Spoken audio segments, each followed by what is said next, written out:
যেই সমস্ত যুবকেরা মায়ের সঙ্গে বেয়াদবি করো তাদের জন্য মহা বিপদ সংকেত আছে রে যুবক ভাই, তাদের জন্য বিরাট একটা রেড সিগন্যাল আছে।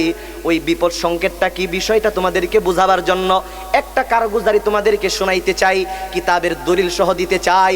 আপনারা প্রত্যেকেই জানেন ভাইয়েরা আমার, বর্তমান তামাম পৃথিবীর ভিতরে যত বড় বড় উলামায়ে কেরাম আছেন তার ভিতরে অন্যতম একজন হলেন আল্লামা তারেক জামিল সাহেব দামাত বারাকাতুহুমুল আলিয়া। উনার লিখিত একটা কিতাব আছে ভাইয়েরা আমার, ওই কিতাবের নাম হলো চোখে দেখা কবরের আযাব। এই কিতাবের ভিতরে উনি ঘটনাটা বর্ণনা করছে ভাইয়েরা আমার। ডক্টর নূর মোহাম্মদ নূর MBBS ফার্স্ট ক্লাস পাকিস্তান, উনিও ঘটনাটা বলছেন। উনি বলেন উনারা এক এলাকার ভিতরে দাওয়াত ও তাবলীগের মেহনতে গেল ভাইয়েরা আমার। যাওয়ার পর উনি বলেন আমাদের কাছে এলাকার লোকগুলা আইসা একজন মুরব্বী চাচা আমাদের কাছে একটা কারগুজারি শোনাইলো। কি সেই কারগুজারি? ওই লোকটা বলতেছে, গো হুজুর শুনেন, আমাদের এলাকার ভিতরে একটা দুর্ঘটনা ঘটে গেছে, সেই ঘটনাটা কি একটু শুনেন। সেই ঘটনাটা হলো আমাদের এলাকার ভিতরে একজন মেয়ে প্রাপ্তবয়স্ক হওয়ার পর এই মেয়েটাকে যখন বিবাহ দেওয়া হলো, বিবাহের পর আল্লাহ পাক রব্বুল আলামিন তার গর্ভে একটা পুত্র সন্তান দান করলেন। এই পুত্র সন্তান দুনিয়ার মধ্যে জন্মগ্রহণ করার পর আল্লাহ পাকের কুদরতের কি কারিশমা, অল্প কিছু দিনের মধ্যেই ওই মেয়েটার স্বামী রবের ডাকে সাড়া দিয়া চলে গেল ভাইয়েরা আমার। এবার তার স্বামী দুনিয়া থেকে বিদায় নেওয়ার পর মাত্র এক সন্তানের জননী। মেয়েটা তখন চিন্তা করলো, একদম যুবতী মেয়েটা তখন চিন্তা করলো, আমি যদি আমার জীবন আর যৌবনের দিকে তাকাই তাহলে আমার শিশু সন্তানের লাইফটা নষ্ট হয়ে যাবে। কারণ আমি কারোর সাথে যদি বিবাহ বন্ধনে আবদ্ধ হই সে তো আমার এই সন্তানটাকে কখনো মেনে নেবে না। আর আমি যদি এরকম আমার সন্তানের লাইফের দিকে তাকাই তাহলে আমার লাইফটা নষ্ট করতে হবে। সে কোনটা করবে ভাইয়েরা আমার? মা তো মাই, কথা ঠিক কিনা বলেন? মার মতো কেউ আপন হয় নাকি বলেন? মার মতো কেউ আপন আসেনি তো। কাপড় যখন পর্দা কমপ্লিট হইতো তখন নাকি নারীরা সেই রিক্সার ভিতরে উঠতো। কি যে মুরব্বীরা বাজানেরা, ঠিক আছে নি? হ্যাঁ, কিন্তু এবার আপনারা জবাব দেন তো মুরব্বীরা, দিন যত গড়াইতেছে ধীরে ধীরে পর্দা কমতেছে না বাড়তেছে? সবাই তো কইলেন না। নাই, একদমই নাই। এই এলাকায় একই অবস্থা। তাহলে একটু মা বোনদেরকে নসিহত কইরাই যাই। আপনারা সাথে আছেন তো? আছেন তো ইনশাল্লাহ? তাহলে ডরের কোনো কারণ নাই। ধীরে ধীরে পর্দা মডিফাই হতে লাগলো ভাইয়েরা আমার। প্রথমে গাড়ির পর্দা উঠে গেল, এরপর রিক্সার পর্দা উঠে গেল। তামাম দুনিয়ার মধ্যে রিক্সার পর্দার খুঁজা পাওয়া এখন যাবে নাকি? যাবে রিক্সার পর্দার পাওয়া যায়নি। কিন্তু যুবকেরা কথা কয় না, হুজুর যায় একদিন আছে, একদিন রিক্সার পর্দা পাওয়া যায়। এটা হইলো 14 ফেব্রুয়ারির দিন হুজুর। কি যুবক ভাইরা, 14 ফেব্রুয়ারি দিন পাওয়া যায় না? যায়। একটা কবিতা মনে পড়ছে, গাইতাম নি? 14 ফেব্রুয়ারি ছেলেরা পরে হাতের মধ্যে সুন্দর সুন্দর গড়ি, আর মাইয়া মানুষ যেটি আছে এটি পরে সুন্দর শাড়ি, পার্কে যায় তাড়াতাড়ি। আছে না নাই? আরে যুবকটি কথা কয় না। পার্কে যাইয়া চা কফির কারাকারি, আছে না নাই? একটু বেশি হইলেই আড়াআড়ি। একদিন পরে তাদের মধ্যে অনেকের হয়ে যায় সারাসারি, হয় না রে? এরপরে একটা শ্রেণী আছে মাইয়া মানুষ, এরা হয়ে যায় কলঙ্কের হাড়ি, ঠিক কিনা? আর কিছু যুবক পোলাফান আছে এরা ছেঁকা খায়া টানে আবুল বিড়ি, কথা ঠিক কিনা? এর নাম যদি হয় 14 ফেব্রুয়ারি, যুবক তুমি আমি মুসলমান হইয়া কেমনে পালন করি, কথা ঠিক কিনা? এই জন্য 14 ফেব্রুয়ারি যাতে আর রিক্সার পর্দা না দেখা যায়। কি যুবকেরা মন থাকবে ইনশাআল্লাহ? মনে রাখবা, হারাম রিলেশনে কখনো শান্তি আসতে পারে নাকি? পারে না। আল্লাহ তাআলা যুবকদেরকে হারাম রিলেশন থেকে বেঁচে থাকার তৌফিক দান করুক, বলেন আমিন।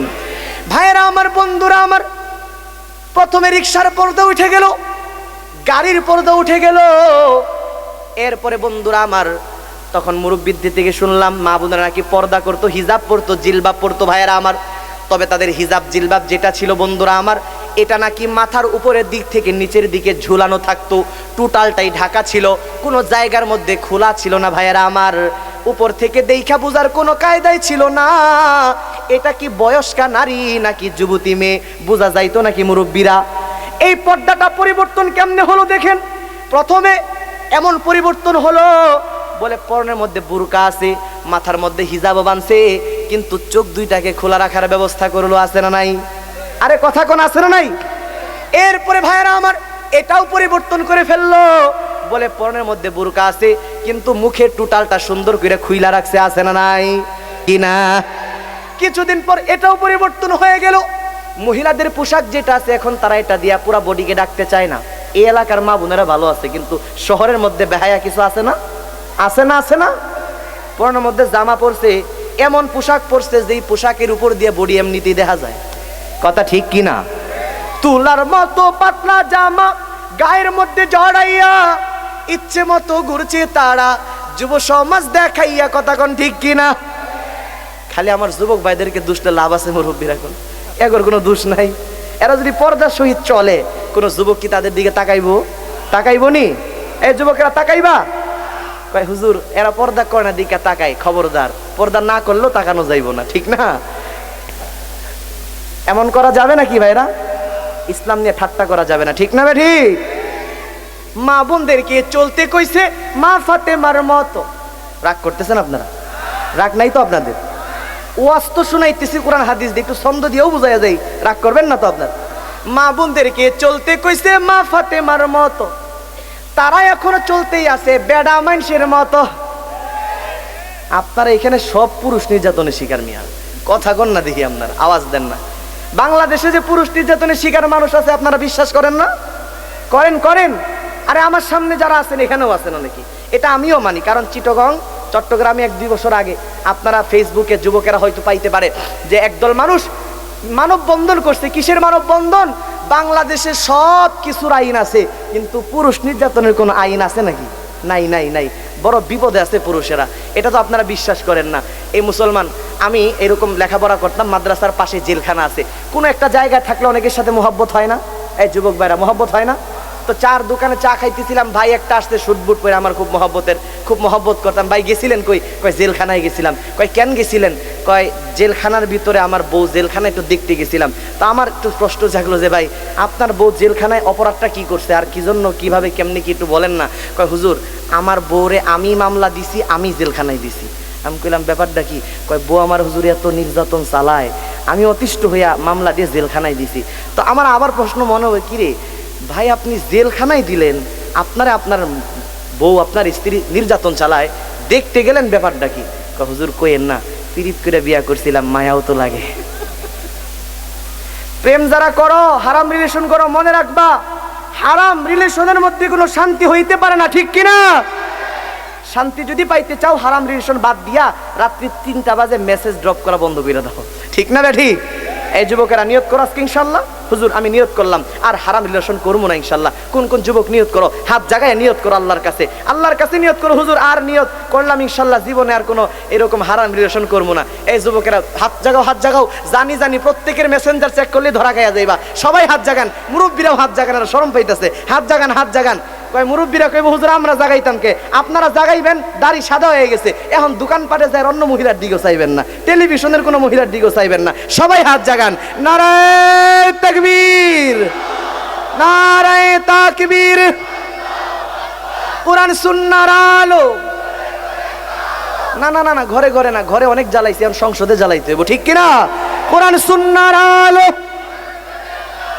নারায়ে তাকবীর। ভাইয়েরা আমার, রাগ করতেছেন আপনারা? কষ্ট হইতেছে নাকি? আর অল্প সময় চলুক, আর অল্প সময়। যেটা বলতেছিলাম এটা একটু বলি আপনাদেরকে। তো জিগাইলাম ভাই আপনার বউরে দেখতে গেলেন? হুজুর আমি তো প্রেম প্রীতি করে বিয়া করছিলাম, বড় মোহব্বত করতাম, জীবনে কত কেক খাওয়াইছি, কুক খাওয়াইছি, কত আদর করছি, এখন জেলখানায় দিছি, হঠাৎ মনে পড়লো দেখতে গেলাম। তো মনে পড়লো দেখতে যায় বুঝাইলাম যে দেখ তোরে তো আমি প্রেম করে মোহব্বত করে বিয়া করছিলাম, তুই আমার এত নির্যাতন চালাস, তোরে মামলা দিয়ে আমি জেলখানায় দিলাম, এখন তোর একটা সুযোগ দেই, তুই কি ভালো হবি কিনা ক? যদি ভালো হয়ে যাস তাইলে আমি তোর বিরুদ্ধে যে মামলা দায়ের করছি এটা উঠাইয়াও নিমু, তোরে আমি বাড়িতেও নিয়ে যাবো, ভালো হবি কিনা? হুজুর বউ যেই জবাব দিল আমারে এটা তো কওয়ার মতো না। বলেন না ভাই। কয় বউ কইলো, কয় আমি জেলখানা থেকে বাইর হইয়া ভালো হমু কিনা এটা জানি না, কিন্তু জেলখানা থেকে বাইর হইয়া সর্বপ্রথম তোর আগে খুন করবো। মজা নিতেছেন আপনারা? খবর আছে পুরুষ নির্যাতনের শিকার বাংলাদেশে 100 ফ্যামিলির মধ্যে 80 ফ্যামিলি, ঠিক কিনা? হ্যাঁ ঠিক কিনা? মোহতারাম হাজিরিন, এখন আপনাদেরকে একটা পরীক্ষা করবো। আমার সামনে যারা আছেন এখানে আপনারাও কি এই দলের লোক আছেন কিনা একটু টেস্ট করবো এখন। মাইয়াদেরকে চলতে কইছে মা ফাতেমার মতো, তারা এখন চলতেই আছে বেডা মানুষের মতো, ঠিক কিনা? জুসের বড়াই ঠিক তো জুড়ে কইছেন, আওয়াজ তো মাইকেও গেছে। আজকে বাড়িতে গেলে দরজা খুলবো না, কব যে আমগর বিরুদ্ধে কথা কো বক্তার লগে। আল্লাহ তাআলা মা বোনদেরকে সঠিক বুঝদান করুক, বলেন আমিন। বন্ধুরা আমার, ভাইয়েরা আমার, এই জন্য মা বোনদেরকে বলতেছিলাম, মাথার উড়না মাথাতে নাই, হাডে কান্দলই। ও দিল দুয়ারবাসী মুসলমানের, আজকে দুইটা কথা কই রাগ করবেন আপনারা। আজকে যদি আমরা পর্দা নিয়ে আওয়াজ করি, এক শ্রেণীর এরকম মহিলা মা বোনেরা আছে ঢাকার প্রাণ কেন্দ্রের ভিতরে দাঁড়িয়ে যায় অধিকার আদায়ের জন্য। আমরা নাকি জেলখানায় রাখতে চাই। আমরা বলতে চাই মুসলমান যুবকের, আওয়াজ দিয়ে বলো না, পর্দা কার বিধান, আমাদের না আল্লাহর বিধান? আরে জোরে বলেন, কার বিধান? আজকের যুগে নারীর মনে থাকে নানান অহংকার, পর্দা নাকি চার দেয়ালের বড়ই কঠিন কারাগার, বড়ই কঠিন কারাগার। আমরা বলবো, ও মা বোনেরা ভালো করে শুনে রাখো, জেনে রাখো, যতই করো এপার ওপার, পর্দা ছাড়া পাইবা না পার, ঠিক কিনা? যতই করো এপার ওপার, পর্দা ছাড়া পাইবা না পার। পর্দা হলো খুদার বিধান, পর্দা হলো আল্লাহর বিধান। মা বোনেরা মানলে পাবে পুরস্কার, পর্দা ছাড়া নারী হুঁশিয়ার, কথা কোন ঠিক কিনা? ও মা বোনেরা রাগ করিয়েন না, ছন্দে দিয়া যেহেতু একটু কষ্ট দিলাম, হয়তো বা মনে কষ্ট পাইছেন জানি না, একটু ছন্দ দিয়েই একটা নসিহত করে বয়ান শেষের দিকে চলে যাবো। ও মা বোনেরা, পর্দা করলে কি হবে? তিনটা নসিহত আপনাদেরকে করব। যদি পর্দায় থাকো গো, ঘরে শান্তি আসবে গো, ঠিক কিনা? জোরে কোন, জোরে কোন, ঠিক কিনা? যদি বোরকা পরো গো, কত সুন্দর লাগবে গো। নামাজ পড়ো, কোরআন পড়ো, আর স্বামীর সেবা করো। কয়টা কথা বললাম?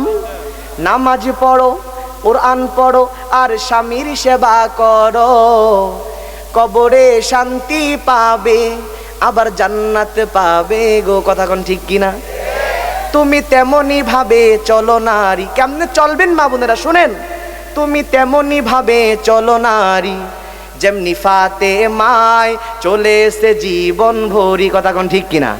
তুমি তেমনি ভাবে চলো নারী, যেমনি ফাতেমায় চলে এসে জীবন ভরি।